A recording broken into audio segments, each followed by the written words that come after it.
رب العالمين والعاقبة للمتقين ولا عدوان إلا على الظالمين والصلاة والسلام على من لا نبي بعد نبينا محمد صلى الله عليه وسلم وعلى آله وصحبه والتابعين لهم بإحسان إلى يوم الدين وبعد. Toutes les louanges appartiennent à Allah subhanahu wa ta'ala, le Seigneur du monde, le tout miséricordieux, le clément, Allah le tout puissant, Al-Wahhab, le donateur, Al-Karim, le noble, Al-Mannan, le dispensateur, Al-Imtana ala ibadihi al-mawasim al-khayrat. Allah subhanahu wa ta'ala a déversé sur ses serviteurs plusieurs saisons, plusieurs temps, plusieurs moments d'adoration. Et Allah subhanahu wa ta'ala a fait descendre sur eux beaucoup de bienfaits. Et ces temps, ces moments et ces saisons, Allah subhanahu wa ta'ala a fait qu'à chaque fois qu'un moment ou un temps vient, il y a ce qu'il y a à faire. Par exemple, quand le mois de Ramadan vient, Allah nous recommande le jeûne. Les 10 derniers jours, il nous recommande la prière nocturne, les lettres Qadr, il y a un tahajjud. La fin de Ramadan, il nous recommande Zakat al-Fitr.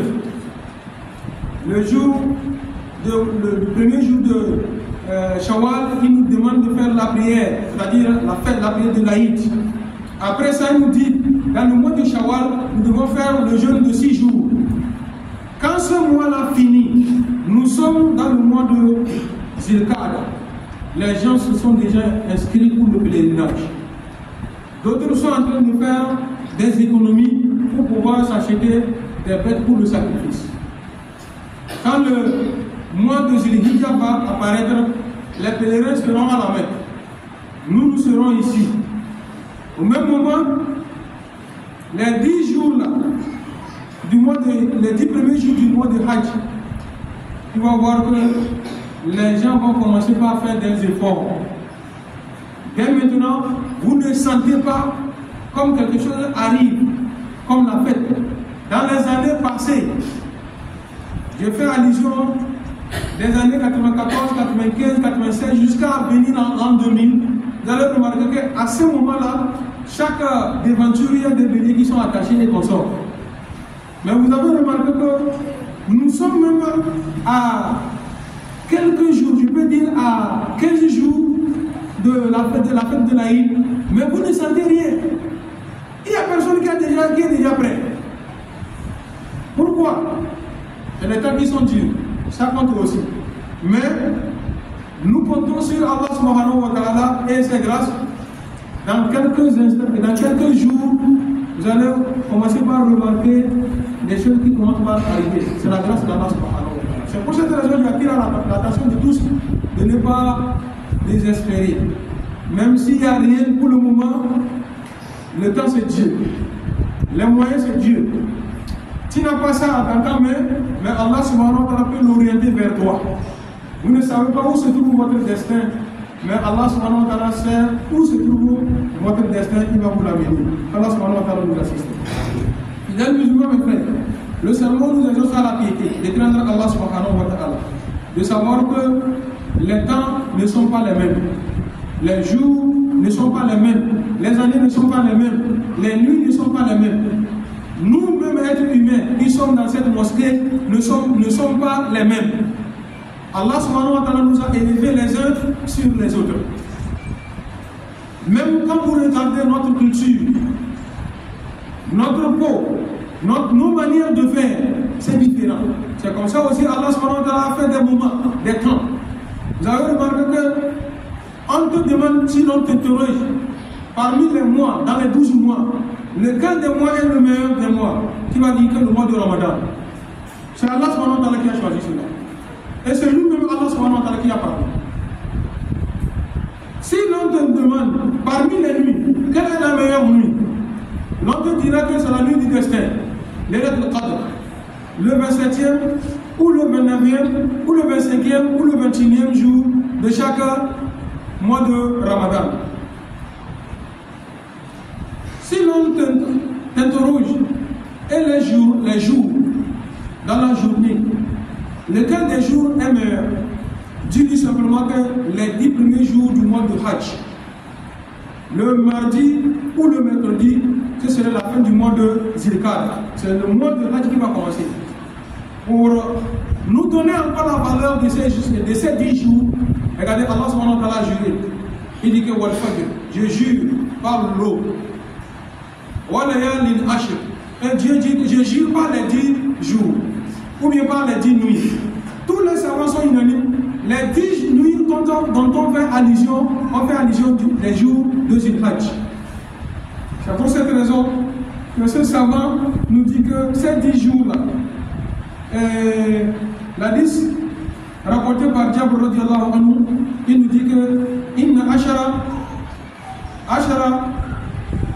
adha, les 10 jours du sacrifice. Wal watr, quand Dieu dit que wal fajr wal layalin ashr, et il a dit que wal shaf'i wal watr, il a juré par le Père et le Père. Le Père de compter les 10 jours là, les 10 jours c'est le Père. Le Père, il a fait allusion au jour de Alpha, qui dans l'année, c'est une seule fois qu'on monte de Alpha. Pour les pèlerins qui effectuent leur pèlerinage, voyage par la mer, soit ce jour-là, un jour que Allah subhanahu wa ta'ala l'a accepté, ou bien ce jour-là, c'est le jour où il a raté son Hajj. Alors qu'on dit que Al-Hajj, marna fil hayat al-insan. Hajj, c'est une seule fois dans la vie du chrétien. Quand vous allez, soit vous le gagnez, ou bien vous le ratez. Vous voyez, les gens font de temps à autre Umrah, c'est le petit pèlerinage. C'est pourquoi vous entendez le nom, le petit pèlerinage, le petit pèlerinage. Le grand pèlerinage, c'est une fois dans la vie. Qu'Allah subhanahu wa ta'ala facilite. Fidèles musulmans, mes frères, ces jours, les 10 jours, commençons même par le mois en cours. Zilkad, c'est un mois sacré. Zilhijjah, le mois à venir est un mois sacré. Après le mois de Zilhijjah, la nouvelle année, le mois que nous appelons Muharram, ça fait 3 mois qui se suivent. Ces 3 mois-là sont des mois sacrés. Même les Arabes pré-islamiques, avant l'islam, les Arabes, ils font des guerres. Mais au cours de ces mois-là, il y a un mois qui est séparé, qu'on appelle le mois de Rajab. Au cours de ces 4 mois, quelles qu'en soient les circonstances, on arrête les guerres, on arrête tout ce qui est bon. Ils disent que les mois-là sont sacrés. Avant l'islam, avec l'islam, ces mois-là sont restés sacrés. Pour ça, je demande aux pécheurs, aux malfaiteurs, à tous de faire attention. Le mois dont Allah subhanahu wa ta'ala a rendu sacré, si tu déshonores, tu désobéis à Allah subhanahu wa ta'ala dans ce mois, la colère d'Allah subhanahu wa ta'ala, ça va te suffire. Donc, frères musulmans, je te demande pardon de faire beaucoup attention. Au cours de ces jours-là, nous sommes dans le mois de Zilkad qui est en train de terminer.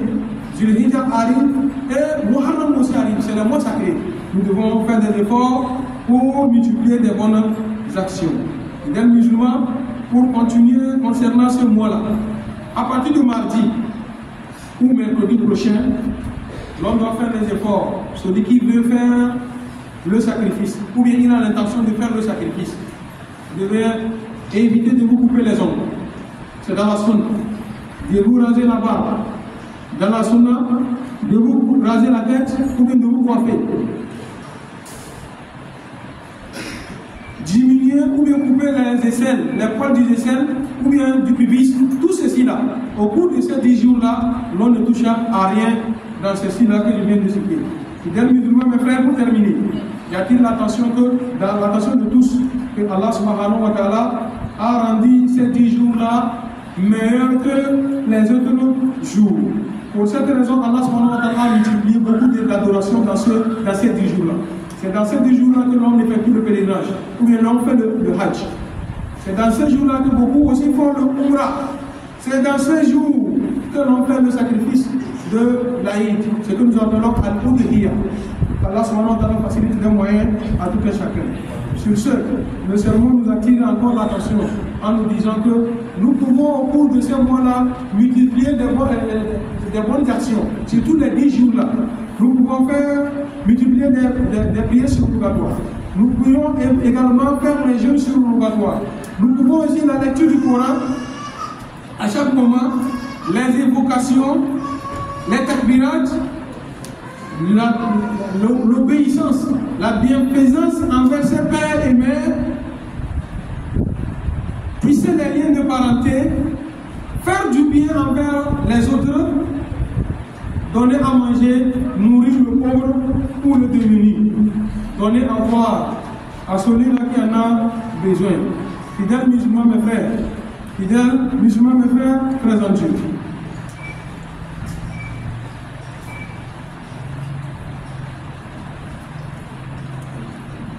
Vous m'excusez un peu.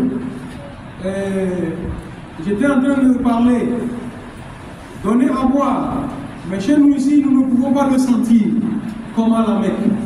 À la Mecque, vous allez voir que ces moments-là, il y a des gens qui sont là pour ça, sans propre voiture. Ils remplissent de l'eau fraîche. Puis, il va dans les carrefours, sur la route allant vers la mosquée. Ils sont arrêtés là-bas. Depuis le matin, il est là. Si c'est un carton de l'eau que tu peux transporter, ça te regarde, il te donne. Si c'est un bidon, tu veux, il te donne. Il est là ça, seulement pour ça. C'est pourquoi ici, on a dit pour ça calma. Mais chez nous ici, je ne sais pas, on peut le faire aussi. Pour celui qui veut imiter, on peut, celui qui veut un pure water, en même temps on prend un pure water avec glacière, on le pose sur la route. Les gens qui vont sortir de la mosquée ou bien à quelque part, on peut aussi imiter.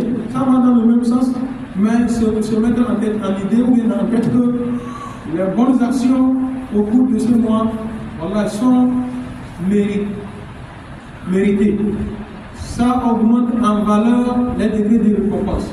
Le prophète Mohammed, dont la hadith a été rapporté par Ibn Abbas, que le Tout-Puissant l'a gré dans son paradis. Le prophète Mohammed dit qu'il n'y a pas une bonne action que l'on puisse faire au cours de ces jours-là et qu'on dise que quelqu'un a pu faire mieux que lui en dehors de ces jours-là. Les compagnons du prophète sallallahu alayhi wa sallam demandaient au prophète sallallahu alayhi wa sallam, même l'effort dans le sentier de Dieu, même djihad fi sabilillah, le prophète sallallahu alayhi wa sallam a répondu, même djihad fi sabilillah, celui qui est parti pour djihad fi sabilillah, il ne peut pas s'égaliser à quelqu'un qui a fait une bonne action au cours de ces 10 jours-là. Et le prophète sallallahu alayhi wa sallam déterminé en leur disant que il la rajul, sauf l'homme-là, ou bien cet homme-là qui est sorti, binafsihi lui-même, wa malihi, ainsi que sa fortune, falam yarji, quand il est sorti pour le combat, l'argent, la fortune qu'il détenait est terminée, on l'a tué dans ce combat-là. C'est lui qui peut s'égaliser à celui-là qui a fait une bonne action au cours de ces jours-là. Fidèles musulmans, mes frères, nous allons retenir ces 10 jours-là sont très importants. Chacun doit faire des efforts. Il y a des gens qui peuvent, voilà, c'est possible. Si celui qui peut, le premier jour de ce mois-là, de ce premier jour, jusqu'à le jour de Arafat, vous pouvez gêner. Ce n'est pas obligatoire, c'est volontaire. Vous pouvez gêner. Vous pouvez aussi, ceux qui savent lire le Coran, ils peuvent, au cours de ces 9 ou 10 jours-là, au moins lire 3 fois, terminer 3 fois la récitation du Saint-Coran. Il n'y a pas de problème pour ça. Moi, au cours de ces 10 jours-là, Inch'Allah, je vais les consacrer dans les azkar. À la fin de la prière du Asbaï, jusqu'au lever du soleil, je vais rester dans la mosquée pour faire azkar. Azkar, c'est quoi? Subhanallah, walhamdulillah, wa la ilaha illallah, Allahu akbar, astaghfirullah wa atubu ilayh. Tout ceci là, ça rentre dans les azkar. Et comme ça aussi, nous devons retenir que celui qui a pu au cours de ce mois-là, les gens le font, ils continuent de le faire, que le Tout-Puissant fasse petit. Les gens sont là, la fortune que Allah les a accordée. Je vais voir quelqu'un à la maison, un bon matin il arrive, il cogne la porte, voilà un bélier pour la personne, voilà c'est pour le sacrifice. Là que le Tout-Puissant met la porte. Il y a d'autres, c'est des enveloppes. Il est là, il vient cogner à la porte, tiens ceci là, ça va t'aider à faire ton sacrifice. Là, c'est des bonnes actions comme ça qu'il fait. ordonner le bien au cours de ce mois, défendre le blâmable, éviter tout ce qui peut te causer des problèmes, le calomnie, l'envie, la jalousie, moquerie, ainsi de suite. Tout ça là, il faut t'éloigner de ça. Et appliquer ta langue aux askars matin, midi, soir, à tout moment. Chaque temps que tu tiens assis comme ça, c'est à l'idée qu'il retourne vers Allah subhanahu wa ta'ala. C'est pour cette raison le prophète sallallahu alayhi wa sallam nous a conseillé. Il a conseillé ça à Ali ibn Abi Talib. Ali ibn Abi Talib, je te donne une prière. Fais un effort à chaque fois que tu finis de faire une prière, avant de faire le salut final, avant de faire salam alaykoum, fais cette prière-là, cette invocation-là dans ta prière. Allahumma inni ala dhikrika wa shukrika wa husni ibadatika. Quand nous lisons ces invocations, Allahumma Seigneur, inni, exhorte-moi à la dhikrika, de temps à autre de me rappeler de toi. Wa shukrika, fais-moi une personne reconnaissante envers toi, Allah subhanahu wa ta'ala. Wa husni ibadatika, et fais-moi donc des bonnes actions à tout moment. Parce que là, je vais conseiller ça. Tout musulman doit, à la fin de la prière, quand il finit ta chamoud, de réciter cela. Allah subhanahu wa ta'ala nous assiste, qui nous accorde de meilleures choses ici dans le monde et dans l'autre monde. Ce que nous avons dit, c'est bien que le Tout-Puissant nous le rende, nous centuple. Ce qui est erreur, Allah subhanahu wa ta'ala a sur nos péchés, qui nous accorde de meilleures choses ici dans le monde et dans l'autre monde. Premièrement, nos prières vont droit sur nos pèlerins. Inch'Allah, bientôt les boules vont commencer. Que le Tout-Puissant nous donne une bonne santé. Allah subhanahu wa ta'ala nous donne une bonne santé, que le Tout-Puissant les accorde de la force, que le Tout-Puissant les donne une bonne force, que le Tout-Puissant les donne la force, et que le Tout-Puissant les protège. Ils vont commencer le hajj bismillah terminé, alhamdulillah. Ceux-là qui n'ont pas pu effectuer le pèlerinage cette année, où Allah subhanahu wa ta'ala est capable de tout, que Dieu fasse que l'année prochaine, nous soyons aussi figurés parmi les pèlerins. Qu'Allah subhanahu wa ta'ala donne le hajj à tout et chacun de nous avant de rendre l'âme.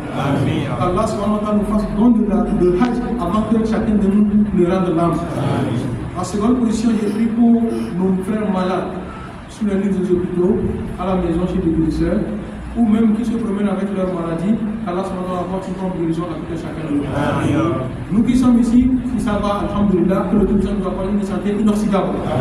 Si nous sommes malades, qu'Allah subhanahu wa ta'ala apporte la santé. En troisième position, je prie Allah subhanahu wa ta'ala pour notre chère patrie, le Togo, que le Tout-Puissant nous apporte la paix, la tranquillité, le bonheur. Allah subhanahu wa ta'ala mette notre pitié dans le cœur de nos dirigeants, que le Tout-Puissant nous fasse profiter des biens de ces pays-là. Et ma prière va directement sur notre gouverneur. Les décisions, c'est dans l'avantage de notre population, c'est l'avantage de nous tous. Vous savez qu'on est en train d'interdire par exemple l'alcool et des choses comme ça, c'est déjà un pas vers l'avant. On va avoir la jeunesse en bonne santé. Aujourd'hui, une fois j'étais avec un de mes oustaz de Youssouf, on était arrêté. Il y a un camarade de classe qui est venu me saluer. Alors, ils sont arrivés à me dire, voilà, bonjour. Et M. Samuel, quand il est parti, Allah les protège, que le Tout-Puissant les protège, toute l'Afrique, que le Tout-Puissant apporte la paix, la tranquillité, le bonheur, tout ce qui est comme problème de terrorisme, que le Tout-Puissant nous éloigne de cela. Allah subhanahu wa ta'ala fasse disparaître cela sur la terre, que le Tout-Puissant fasse disparaître cela sur la terre. Toute personne qui veut du bien pour son prochain, que le Tout-Puissant lui fasse du bien. Celui-là qui veut du mal pour son prochain, que le Tout-Puissant renverse la vapeur sur lui. Allah subhanahu wa ta'ala renverse la vapeur sur lui. Personnellement, ici, tout le monde a un vœu intérieur. Dieu seul sait vos vœux. Allah subhanahu wa ta'ala est sur vos meilleurs vœux. Allah subhanahu wa ta'ala est sur vos meilleurs vœux. Sabitna ala l'iman, wa tawaffana ala awra, ya zal jalal wal ikram. Il y a un frère qui a demandé de faire la prière pour lui. Dieu connaît